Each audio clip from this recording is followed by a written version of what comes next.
I got all I need when I got you and I look around me and see sweet life. Mika Salamanca before an artista and before joining PBB. Video yan, di yan picture. Sige, kain mo na. So,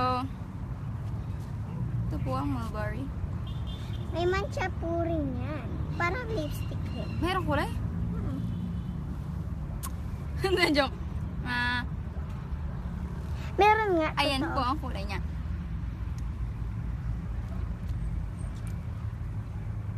Ang sarap! So guys, kailangan niya pong pumunta dito sa lugar na to dahil meron pong ganito.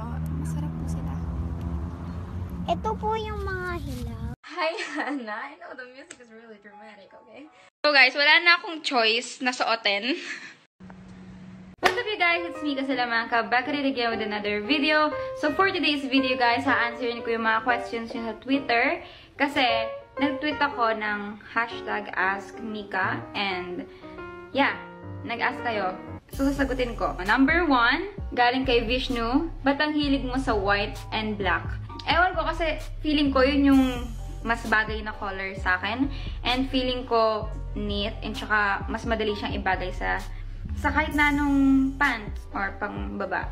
How to handle a jealousy emotion. So, sabihin natin how to handle jealousy na lang. Based sa akin kung paano ko na-handle and all. Kasi, hindi ako magselos kung hindi ako nakakita ng reason kung ba't pwede ako magselos. Or, hindi ako magselos hanggat wala akong nakikita na move na ginagawa mo. For example, nakita ko yung boyfriend ko na may kasamang iba. Hindi ako magselos as long na wala siyang ginagawang ikakaselos ko. Siguro, how to handle jealousy is trust your partner. Tsaka minsan, iniisip ko din na if ever na mag-cheat yung partner ko, ginawan ako ng favor nung taong pinag-cheatan niya. Kasi at least nalaman ko kung hanggang saan yung capacity na kayang tiisin ng boyfriend ko. Kung wala namang dapat pagselosan, huwag kang magselos and evaluate mo din yung sarili mo. Baka masyado ka na nagiging selosa and wala na sa lugar. So, please, tingnan mo din yung sarili mo. Huwag lang yung ginagawa ng partner mo. So, next is, bakit ka nagbago? Parang di na tulad ng dati. Well, ayan laging nakikita ko sa comment section na nagbago si Mika, nag-iba na siya and stuff na ganon. Pero, part kasi ng life yun eh. Part ng life yung change. Nag-grow yung mundo.